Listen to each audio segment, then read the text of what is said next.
अशी मानसिकता आहे की या गोपी गीतावरती आजही भगवंत येत असतात। या गोपी गीताचे 19 श्लोक आहेत, तेवढे घ्यायला मला वेळ नाही। 4-2 घेऊ, सगळ्यांनी डोळे मिटा, हात जोडा।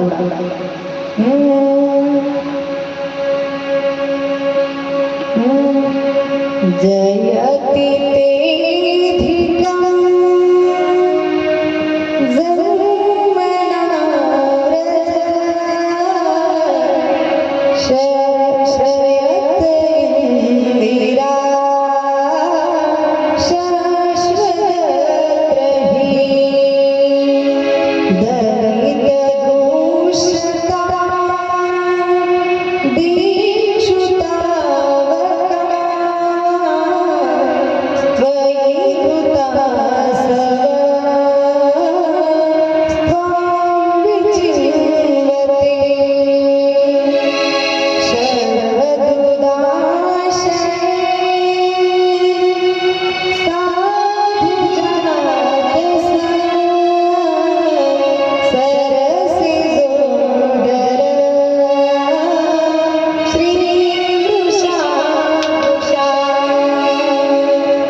आणि पुढील कथेला प्राधान्य।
अशा प्रकारे आता या गोपी गीताचा एवढा चमत्कार झाला की पडतच भगवंत या गोपींकडे येतात आणि मग काय पुन्हा रासक्रीडा सुरू होते। या रासक्रीडेमध्ये सर्व देवी देवता उपस्थित होतात। पार्वती माता सुद्धा या रासक्रीडेमध्ये येऊ लागते। त्यावेळेस हा महादेव सुद्धा त्यांच्या मागे लागतो। अरे पार्वती कहा जा रही है रासक्रीडा में, मुझे भी तो साथ लेकर चल। ऐकले नाही आणि मग काय एक दिन वो भोले भंडारी बन कर के ब्रजमारी गोकुल में आ गए, गोकुल में आ गए। पार्वती भी बना बिहारी नामांकित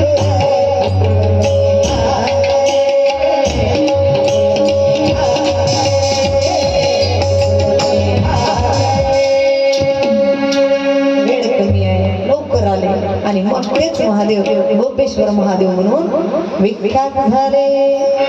अशा प्रकारे एवढी रासक्रीडा चालली की चंद्र मिटे दिनकर मिटे मिटे न त्रिगुण विस्तार पै दृढ हरिवंश को मिटे न नित्य विहार। प्रत्येकाला वाटू लागलं की हा रास तसाच सुरू राहावा, परंतु सांगितलं नाही लग्नही करायचं आहे म्हणून लवकर रास आटपा।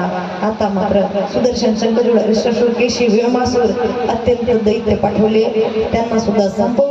मामाने असा विचार केला जो तिकडे जातो परत येत नाही, आता मात्र तिकडे कोणाला पाठवायचं नाही, तिकडच्यांना इकडे बोलवायचं, म्हणजे कन्हैयाला आणि दाऊभैयाला आपल्याकडे बोलावून घ्यायचं। आता बोलवायचं पण जाणार कोण बोलवायला?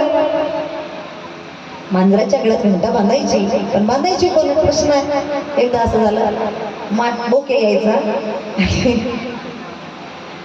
उंदर घेऊन पडून जायचा। मांजर काय खातो बरं का? खातो बरं, पितो विचारलं नाही तर उंदर खात। बाकी उंदरांना नाराजगी व्हायची, त्यांनी मीटिंग भरवली बरं का बचत गटाची। ए रणवडीकर मीटिंग भरवली आहे का बचत गट तुमच्याकडे?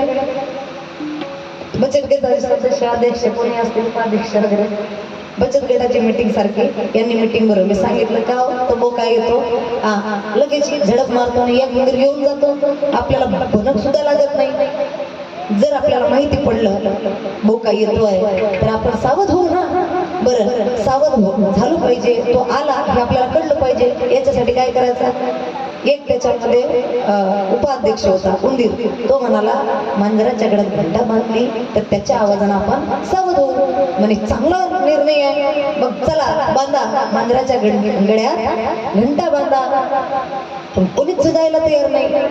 मांजराच्या गळ्यात घंटा बांधायचं, बांधायची कोणी हा मोठा प्रश्न।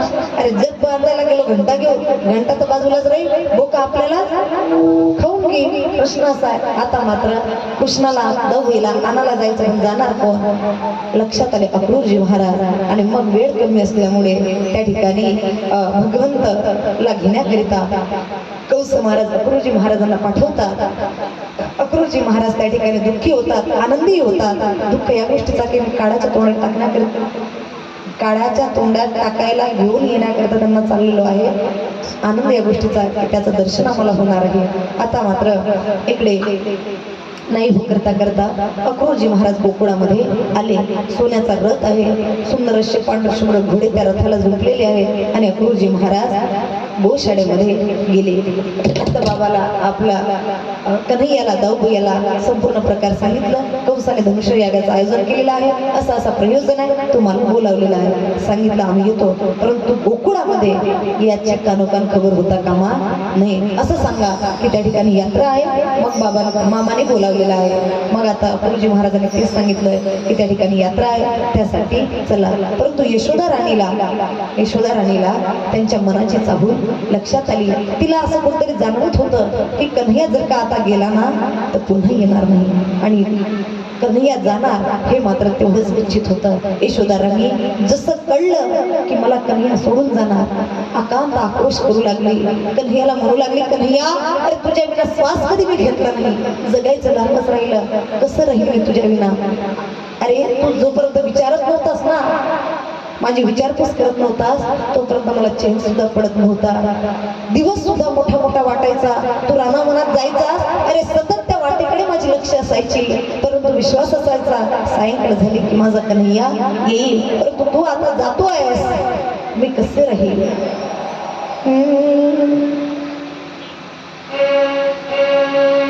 तुम बिन मोरी कोण खबर ले, गोवर्धन गिरधारी रे,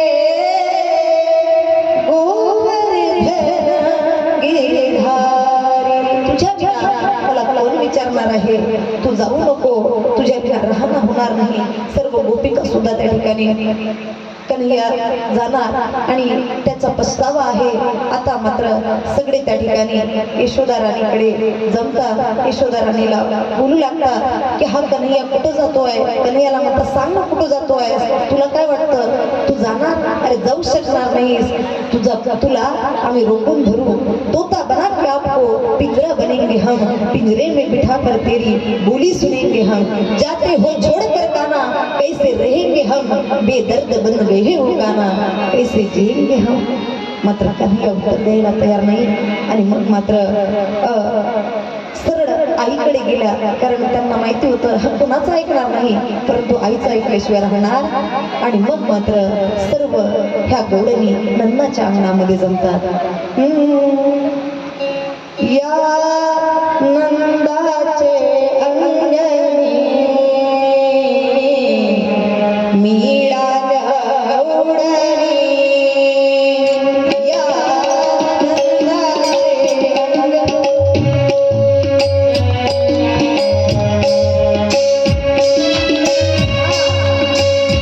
या नंदाचे अंगणी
आणि मग काय हे ऐकून सर्वांचे मन मात्र भिडले झाले. अरे कोण म्हणतो यांना? अरे अक्रूरजी म्हणतो यांना. जसं अक्रूरजी म्हणतात तसं त्या सर्व गोपिका अक्रूरजींना शिवी देऊ लागल्या.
भगवंताला रोखण्याचा प्रयत्न करतात, परंतु भगवंत ऐकायला तयार नाही. गोपिकांना म्हटलं भगवंत नाही ऐकत, एकदा अक्रूरजींना विनंती करावी. म्हणून अक्रूरजींना विनंती करू लागतात. नको नेऊ भगवान अक्रूरा, नको नेऊ भगवान वृंदावनीच्या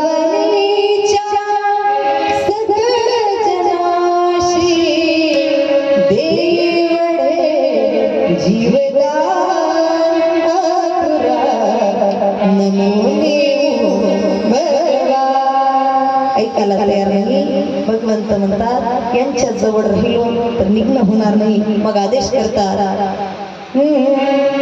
देव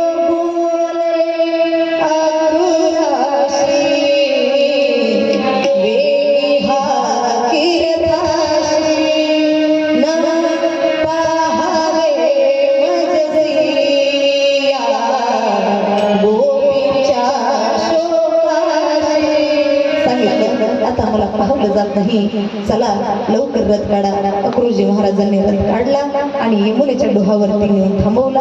त्या ठिकाणी स्नान करणार उडी मारली तर पाण्यामध्ये भगवंताचं चतुर्भुज दर्शन झालं. वर पाहता प्रताप दर्शन भगवंतांनी ही लीला अक्रूरजीची भीती घालवण्याकरता केली. आता मात्र जाऊन पोहोचले आणि मग काय, तिथे पोहोचल्यानंतर सगळे जण त्यांचं स्वागत करू लागलेले आहेत. मोठ्या प्रेमाने त्यांच्याकडे पाहू लागलेले आहेत. सर्व त्याच्यासोबत सवंगडी गेलेले ते विचार करतात, कृष्णा अरे लईच थाट रे तुझा.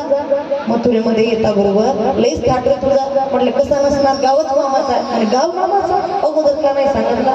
आम्ही जरा थकून नटून आलो असतो, 4 मामाच्या पोरी पटत आल्या असत्या. या ठिकाणी काहीच खबर नाही आणि आम्ही आलो धुतिंग्यासारखे, ना कपडे धरणा वस्त्र ना परफ्यूम बिरफ्यूम काहीच नाही. आता मात्र त्या ठिकाणी भगवंत म्हणतात काळजी करू नका, वस्त्रच पाहिजे ना, आता इंतजाम करतो. समोरून धोबी येत होता आणि तो मामाचाच धोबी होता. मामाच्या धोब्याला पाहिलं आणि हा कन्हैया गेला पडत पडत. राम राम मामाजी. धोबी विचार करू लागला, मान ना मान मैत्रा मैमान, हा कोणचा भासा आणि मी कोणचा मामा. सांगितलंय ज्याचे कपडे तू नेतोय तो माझा मामा आहे. तो वेस का तू पुतणाला मारणारा, हा तो वेस का तू गोवर्धन चालणारा. म्हणजे तुला लायकी का तुमच्या गोपाळांना म्हणजे गवड्यांना असे कपडे घालण्याचे. भगवंत म्हटला माझी लागी काढतो. एक गणपत घालली, धडा वागडा मस्तक केला. लोक पुन्हा घाबरले, बाबा याच्या हातातच तलवार आहे की काय. आता मात्र गाठोडा खाली पडला, धोबी संपला. का मारला एवढा जोरदार? तो राम त्रेतायुगातला होता, ज्याने सीतेपासून वियोग करवला होता भगवंताचा, केला बदला काढला. आता मग सर्वांनी गाठोडा सोडला आणि कपडे घातले. ते कपडे यांना जणू काय हंगरला लटकवण्यासारखे झाले. एका एका कपड्यात चार चार मित्र सवंगडी. म्हणे कृष्णा हे कसं रे, ना अल्टर ना फिटिंग ना टायटिंग ना शूटिंग. म्हणे मग फिटिंग पाहिजे. लगेच समोरून शिंपी आला. म्हणे हे कपडे काही तुम्हाला बरे दिसत नाही, फिटिंग करून देऊ का? म्हणे नेकीवर पुछपुछ का नाही, देख पटकन करून. हा, एवढे सुंदर टिपटॉप कपडे करून दिले, अगदी फिट फाट. भगवंत भरपूरच खुश झाले. भगवंत म्हणाले तुला आशीर्वाद देतो, 300चा कपडा असेल तरी 600 शिलाई लागली. एवढे खुश झाले ना. सगळेजण म्हणाले कपडे बरोबर झाले, आता गळ्यात थोडेसे हार फुलं पाहिजे होते रे. सुधारणा वाडी पडत झाला. या सगळ्यांना पहिला लगेच हार टाकून स्वागत केला. म्हणले जमलं का? जमलं का? पण आता परफ्यूम काहीतरी सेंट बिंट पाहिजे होता. भगवंत म्हणू लागले किती रे लालची तुम्ही, एक भेटला तर दुसरा पाहिजे, एक भेटला तर तिसरा पाहिजे, जरा धीर धरा. लगेच समोरून कुब्जा आली. कुब्जा कोण होती? चंदन लावणारी कंसाला. भगवंताने विचार केला जमलं का? पडतच कधी याकडे कुब्जेकडे गेला आणि ए सुंदरी अशीच पिघलली. सुंदरी म्हणता बरोबर कुब्जा कुरूप होती बरं का, आयुष्यात तिला कोणी सुंदरी म्हटलं नव्हतं. आणि हा कानोबा गेला तिथं लाडी गुडी लावायला. सुंदरी म्हणता बरोबर तर पिघलली. म्हणले काय रे नाना? आणि मग कन्हैया तो को चंदन लगा दू. म्हणले फक्त मलाच लावशील का? लावायचं तर सर्व सवंगड्यांना लावला. मग काय या कुब्जेने सगळ्यांना चंदन लावून घेतला. सगळे सवंगडी कृष्णाला म्हणू लागले कृष्णा किती रे हरामी तू, फुकट का चंदन बिस्मिरी नंदन कोणालाच मोबदला दिला नाही. म्हणजे तेव्हा का आठवण काढली नाही? विसर पडतो ना मला बाई म्हणाले. आता आठवण काढली ना, आता दे. आता काय केलं मग? कुब्जा 3 ठिकाणी वाकडी होती. लोक काही लोक 8 ठिकाणी म्हणतात, परंतु माझ्या समोर जो ग्रंथ आहे त्यामध्ये 3 ठिकाणी असं वर्णन आलेलं आहे. त्यामुळे मी ग्रंथाचा आधार घेते आणि 3 ठिकाणी सांगितलं. हिला सरळ करणार.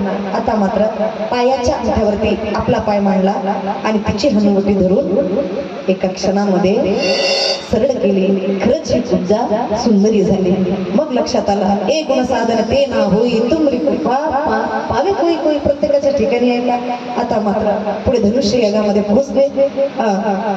भला मोठा असा धनुष्य त्या ठिकाणी यज्ञामध्ये ठेवलेला होता. गर्ग संहितेमध्ये वर्णन आलेलं आहे की हा धनुष्य कंसाला परशुरामांनी दिलेला होता आणि सांगितलं ज्या दिवशी हा धनुष्य भंगल समज तू संपल. आता मात्र भगवंत त्या धनुष्यापर्यंत गेले.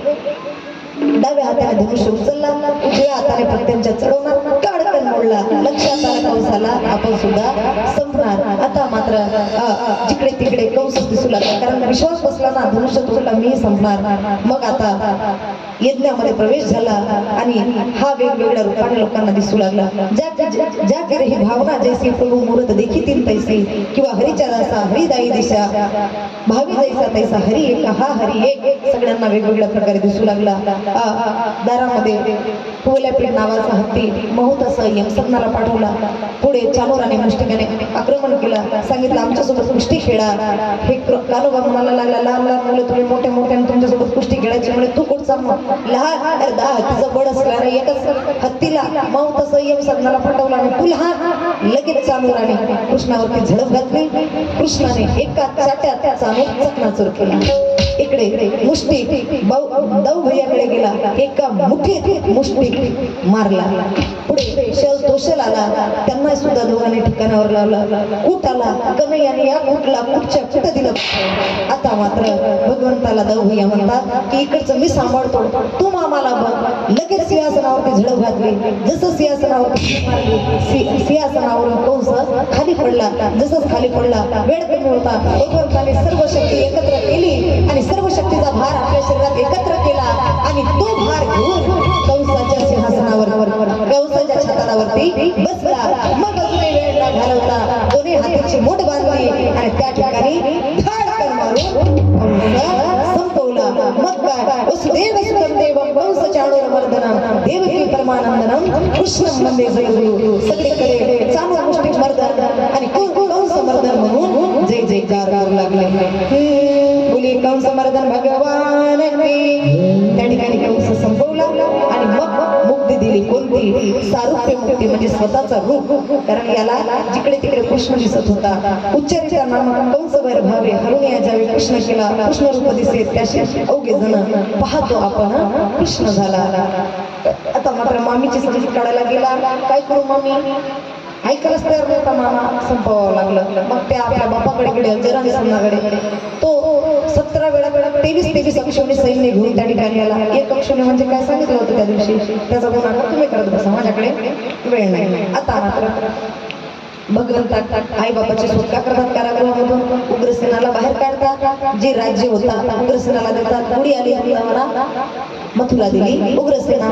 आणि आता मात्र बाबाला वाटतं की मुलांना आपण गुरुकुलामध्ये टाकलं पाहिजे, शिक्षण देणं फार गरजेचं. भगवंत गुरुकुलामध्ये जातात. त्या ठिकाणी सुदामासोबत भेट होते. 64 दिवस राहून 64 कला आत्मसात करतात. जिंकलेली श्वासाचे प्रगटे स्मृतीचारी सो हरी पडे यह कौतुक भारी. ज्यांच्या मुखातून ज्ञान निघलेलं आहे ते आता शिक्षण घेतात. तेवढं कौतुक. आता मात्र निष्काम गुरुची सेवा केली. शिक्षण पूर्ण झालं. गुरुदक्षिणात विचारलं. गुरुने त्या ठिकाणी आपला मृत पुत्र वापस मागितला. आता मात्र इकडे भगवंताला ब्रजची आठवण होऊ लागली. भगवंत रडू लागले. भगवंताची समजूत उद्धवजी काढतात. ज्ञानाचा अहंकार झालेल्या उद्धवजींचा अहंकार भगवंत दूर करवतात. खूप मोठा कथाभाग आहे, माझ्याकडे वेळ नाही. आता मात्र त्या ठिकाणी हे सगळं प्रकार झाला. आणि मग आता जरासंधासोबत युद्ध करता करता यांना असं वाटलं की जरासंधासोबत किती वेळा युद्ध करायचं, किती वेळा. तेवढ्यातच कालियवनाने आक्रमण केलं. भगवंताने विचार केला, जर मी कालियवनासोबत युद्ध करत राहिलो तर जरासंध माझ्या आप्तजनांना संपवल्याशिवाय राहणार नाही. मग आप्तजनांना सुरक्षित ठिकाणी नेऊन पोहोचवलं पाहिजे आणि मग आपण युद्ध केला पाहिजे. मग काय, भगवंतांनी विश्वकर्माला आदेश केला की एक सुंदर अशी नगरी निर्माण करा ज्या ठिकाणी कोणी पोहोचू शकणार नाही. मग काय, समुद्रामध्ये विश्वकर्मांनी 96 मील लांबी रुंदीची सोन्याची नगरी निर्माण केली. त्या नगरीचा द्वार कोणाला दिसत नव्हता. सगळेजण विचारचे द्वार कहा, द्वार कहा, द्वार कहा, आणि नाव पडला द्वारका. भगवंतांनी आपल्या तपोबलाच्या साह्याने तिकडे नेऊन ठेवलं सगळ्यांना. आणि स्वतः मात्र कालयोगाच्या समोरून रणातून पडून गेले. त्यामुळे एक नाव पुन्हा प्राप्त झाला. कोणता?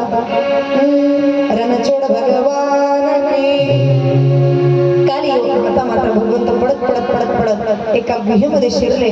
आणि एका गुहेमध्ये शिरल्यानंतर त्या ठिकाणी कालयवन नावाचा एक व्यक्ती झोपलेला होता. भगवंताने आपला शिरा काढला, कालयवनाच्या अंगावरती पांघरला आणि स्वतः मात्र एक व्यक्ती झोपलेला होता, त्याच्या अंगावरती पांघरला आणि स्वतः आडोशाला गेले. मागे मागे कालयवन पाठलाग करत आला. त्याला असं वाटलं की भगवंत झोपले. धाडकन एक लात मारली, माणूस जागा झाला. दृष्टी याच्याकडे पडली आणि कालयवन जळून भस्म झाला. राजा परीक्षिताला आश्चर्य वाटलं की हा नेमका जळून भस्म कसा झाला आणि तो माणूस कोण होता. सांगितलं, मानधाताचा मुलगा मुचकुंद होता. देव आणि दानव युद्ध संग्रामामध्ये यांनी देवांची मदत केली. देवाने आशीर्वाद दिला की तुला अखंडित अशी निद्रा लाभो. बरं, जो कोणी खंडन करेल त्याला जळून भस्म हो. अशा प्रकारे हा जळून भस्म झाला. आता मात्र कालिवन संपला. इकडे पुन्हा मथुरेमध्ये आले. कालिवनीची सेना संपवली. पुढे जरासंध आला. पुन्हा आपले सैन्य घेऊन भगवंत दाऊद यासह एका मोठ्या पर्वतावरती चढून बसले. याने पर्वताला आग लावली जरासंधाने आणि निघून गेला. भगवंताने दाऊद याने तेवढाच औचित्य साधला. पर्वतावरून खाली उडी मारली, द्वारकेमध्ये निघून गेले. जसे द्वारकेमध्ये निघून गेले तसाच आता यांच्या पराक्रमाचा डंका पूर्ण विश्वामध्ये वाजू लागला. आणि तो डंका रुक्मिणीच्या कानापर्यंत गेला. रुक्मिणीची तर अशी स्थिति झाली, लूट कर ले गया दिल जिगर, लूट कर ले गया दिल जिगर, सावरा जादूगर, सावरा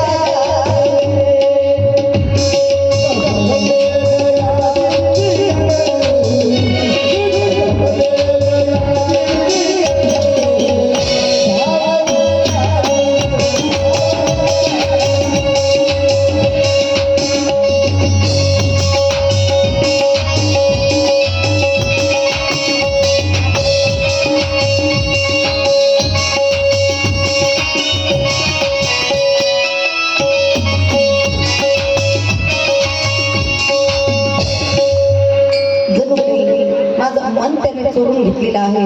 रुक्मिणीने स्तुती ऐकली आणि लक्षात घेतलंय की मी लग्न करेल तर फक्त या कृष्णासोबतच. परंतु त्याचा भाऊ होता, तिचा भाऊ होता रुक्मी, याला मात्र तिचा लग्न त्याचा मित्र शिशुपाला सोबत करायचा होता. शिशुपालाला सांगितलंय की मी माझी बहीण तुला देणार. मग आता हिला चिंता पडली, काय काय करावं. माझं प्रेम तर कृष्णावरती आहे, लग्न शिशुपाला सोबत करू शकत नाही. हिने मग मात्र सुदेव नावाच्या ब्राह्मणाच्या हातून 7 श्लोकाचा पत्र लिहिला आणि द्वारकेमध्ये पाठवला. पहिल्या श्लोकामध्ये भगवंताच्या रूपाचं वर्णन केलेलं होतं, राजस सुकुमार मदनाचा पुतळा. दुसऱ्या श्लोकामध्ये भगवंताच्या दर्शनाची आहार्थ व्यक्तता केलेली होती, नाम तुम्हारा तारणहारा कब तेरा दर्शन होगा. अशा प्रकारे तिसऱ्या श्लोकामध्ये मी तुम्हाला आपलं पती वरलेलं आहे याचं वर्णन होतं. चौथ्या श्लोकामध्ये त्यामुळे तुम्हीही मला आपली पत्नी म्हणून स्वीकारा असं वर्णन होतं. 5व्या श्लोकामध्ये शिशुपाल इत्यादी राजांनी माझं पाणी ग्रहण करावं, या आधी तुम्ही माझं पाणी ग्रहण करा. 6व्या श्लोकामध्ये उपाय सांगितला होता, कुलदेवीच्या मंदिरामध्ये मी दर्शन करायला जाणार, तिथं तुम्ही यायचं आणि मला तिथून घेऊन जायचं. आणि 7व्या श्लोकामध्ये ते सरळ धमकी होती, जर तुम्ही आले नाही तर मी आपला जीव दिल्याशिवाय राहणार.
भगवंतांनी सुदेव ब्राह्मणाच्या हातचा हा पत्र वाचला.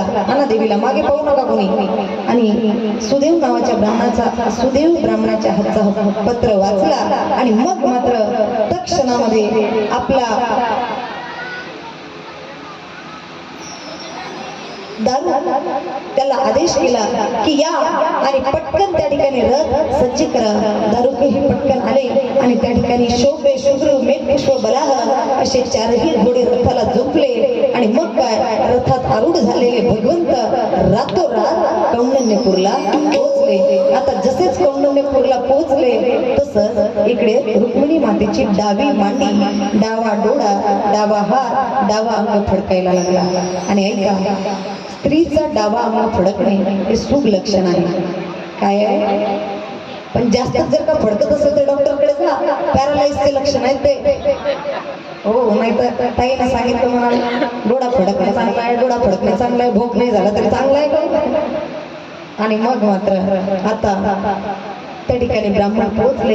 आणि ब्राह्मण पोहोचल्यानंतर रुक्मिणी मातेला एवढा आनंद झाला, प्रति उपकार करू का तोरा सन्मुख होत न सखन मन मोरा. तुका म्हणे काय होऊ उतराई, जीव देव पाय संतज्या, जीव देव की काय. एवढा आनंद त्या ठिकाणी रुक्मिणी मातेला झालेला. आणि आता मात्र इकडे भीष्मक राजा लग्नाची तयारीमध्ये आहे. अचानक त्यांना भगवंत दिसले, यांनाही फार आनंद झाला. अरे, ज्याची स्तुती आम्ही एवढा ऐकत होतो तो जगाचा मालक या ठिकाणी आलेला आहे. आनंदाच्या भरात धावपडीमध्ये शिशुपालाला जे वस्त्र अलंकार व्हायचे होते ते नेमक्या भगवंतालाच देऊन टाकले. गडबड घोटाळा झाला. आणि मग आता रुक्मिणी आपल्या दासदासींसोबत ठरल्याप्रमाणे आपल्या कुलदेवतेच्या मंदिरामध्ये जायला निघाली. या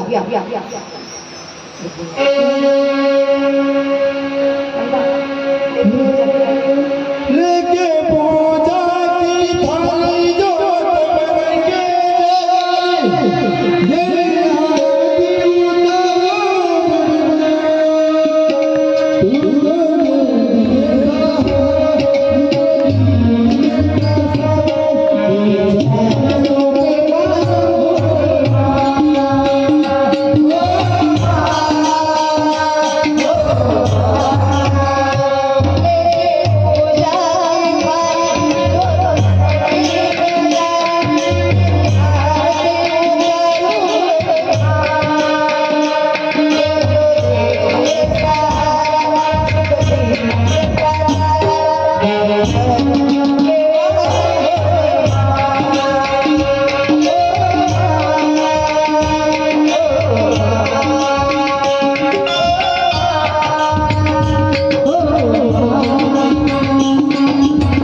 ठिकाणी पूजेची आरतीचं थाल घेऊन या ठिकाणी रुक्मिणी माता आणि गिरजाईच्या मंदिरामध्ये येते. गिरजाईची स्तुती करू लागते. नमस्ते त्वामेकीं विश्वम स्वसंतान हिताम शिवा.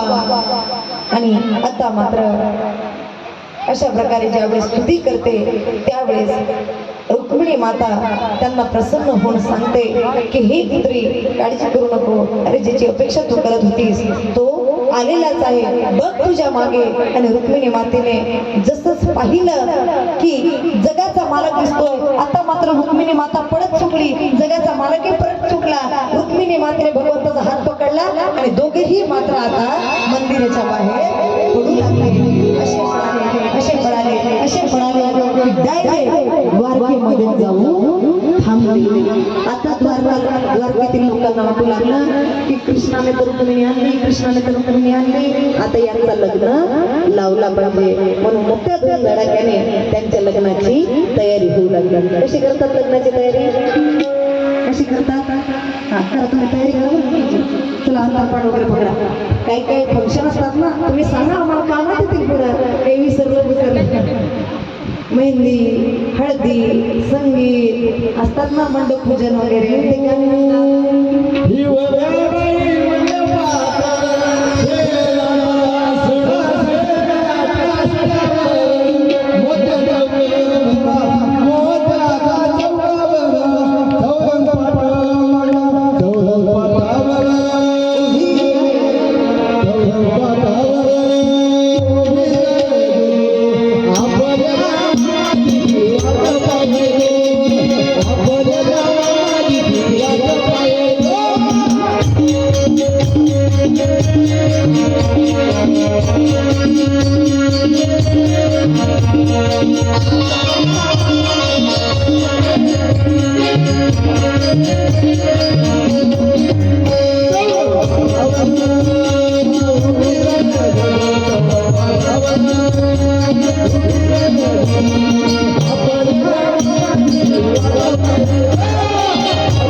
उभी राहायचो मामाची वाट माहिती असते. बरं जाऊ जाऊ बघू बघू कोणता दादा. आता मात्र त्या ठिकाणी सुंदर अशी लग्नाची तयारी झाली. इकडे रुक्मिणी मातेला मेहंदी लावणं सुरू आहे. रुक्मिणी माता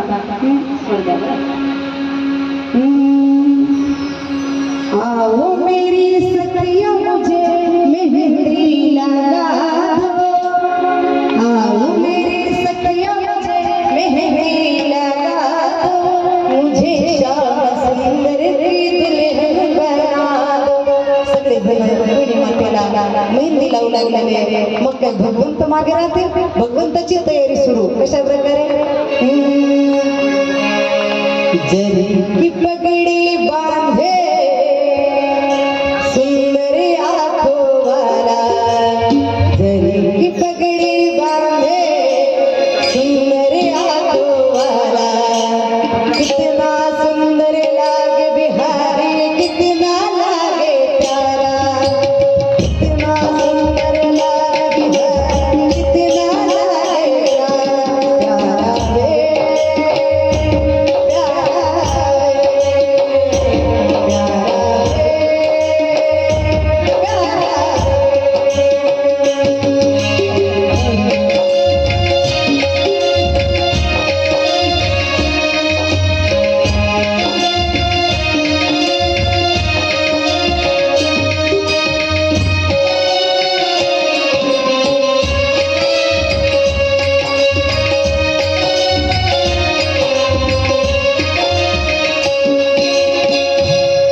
शृंगार केला.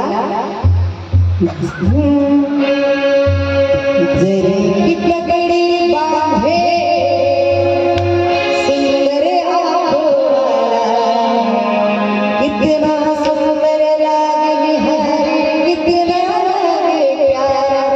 एवढी सुंदर तयारी केली आणि मग आता मात्र सगळे रामोडीकर म्हणजे सगळे द्वारकाधीश लोक सर्व द्वारकेचे लोक त्या ठिकाणी वधू आणि वराच्या मंडप हे दोघांचे मंडप एकच झाला होता बरं का. एकत्रित आले म्हटले या नवरदेवाचे मामा कोण आहेत उठा, नवरीचे मामा कोण आहेत उठा, अंतरपाठ कुठे आहे आणा आणि दोघांच्या मधात उठा ना बाबा.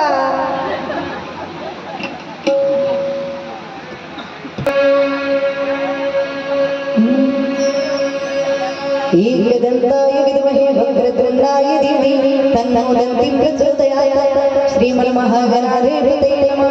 गणपतीला नमस्कार करा.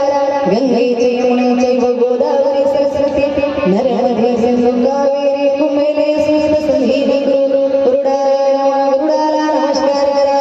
सर्व इष्ट मित्र मंडळींना अक्षदा गायला का. शुभ मंगल